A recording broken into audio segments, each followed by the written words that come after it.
Hey guys, welcome back. I know it's been a few months. I've been slacking, but life happens, and when life happens, you just go with the flow. So I appreciate y'all, still rocking with me. And thank you guys for subscribing to my channel. I have hit 100 subscribers, which so some people that might be a small number, but when I set out to share my experiences along this journey, I was just hoping to touch one person, two people, three people. So just to know that that many people are, being affected by what I have to say, that I'm making somebody a little bit less stressed, a little bit more informative about, a lot of things that can happen with this, with having fibroids. It just makes me happy. So just to update y'all, it's been almost 2 years. I've almost hit the 2 year mark after my open myomectomy. So I've kind of jumped and ventured off into seeing a reproductive specialist just because, gotta get the ball rolling and see if, with other things, other assistance, can I, still have a child. So at my last appointment with my OB, he kind of referred me to the fertility specialist, and he had me do a HSG, the hysterosalpingogram, and that's a test where they kind of check your fallopian tubes to make sure they're open. It also looks at your uterus as well, but that's mainly the gold standard for checking your fallopian tubes. So it's similar to having a annual exam. They lay you on the table, they put your legs up in the stirrup, they insert the speculum, and then they insert dye. So then the dye gets inserted into the uterus and it kind of spills over into the fallopian tube so they can tell if they're open or not. One side of mine flowed effortlessly. The other side, it was kind of having little issues. They had me kind of hike my hip up and then it started flowing in. So good news is it's open, but they kind of characterize that as a filling defect. So then my provider at the fertility specialist wanted to look more into that. So she scheduled me for a sonohysterogram, HSG. So look forward to my next video. I'll go over the sonohysterogram in another video. But with the HSG, they what they do. So they use the X-ray. They insert the dye and then they do the X-ray and take pictures so they can see the tubes, if the tubes are filled up.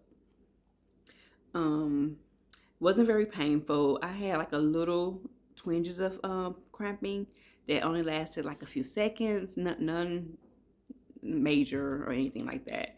I know everybody is different, so you may have a little cramping, but I'm just letting you know, I didn't really have any cramping. It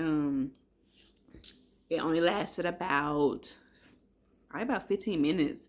The most part of it is the beginning part where they're talking to you. I give big props to the girl that brought me back. She explained everything thoroughly. The X-ray technician was very thorough, answered any questions I had.